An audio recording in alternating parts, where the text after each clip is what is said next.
Herkese merhabalar, kanalıma hoş geldiniz. Kışın gelmesiyle birlikte hastalıklar da gelmeye başladı. Herkeste bir grip, boğaz ağrısı şikayetleri var. Ben de size çok güzel bir tarifle gelmek istedim. İbn Sina'nın 1000 yıllık doğal reçetesi arkadaşlar. Boğaz ağrınıza ve öksürüğünüze çok iyi geliyor. Tarife geçiyorum. Büyükçe bir fincana veya kupaya 1 yemek kaşığı elma sirkesi ekliyorum. Üzüm sirkesi de kullanabilirsiniz.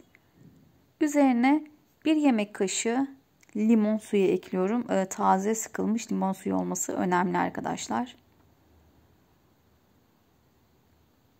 Şimdi limon suyumu da ekledikten sonra üzerine 1 çay kaşığı kadar tarçın ekliyorum.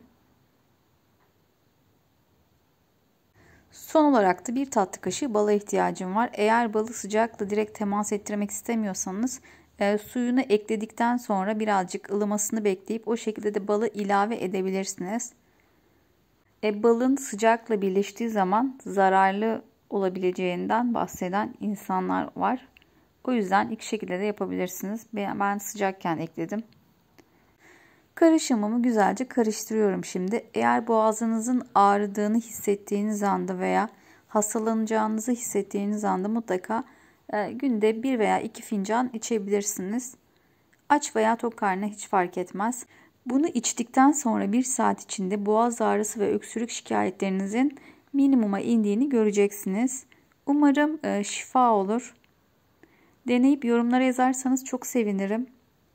Ayrıca faranjite de çok iyi geliyor. Bağışıklık sisteminizi güçlendiriyor ve çok güzel bir özelliği daha var. İçinde sirke, limon ve tarçın olduğu için ekstradan yağ yakmanızı sağlıyor. Hem sağlıklı olacaksınız hem de kilo vereceksiniz aynı zamanda. Umarım videomu beğenmişsinizdir. Kendinize çok iyi bakın. Hoşça kalın. Bay bay.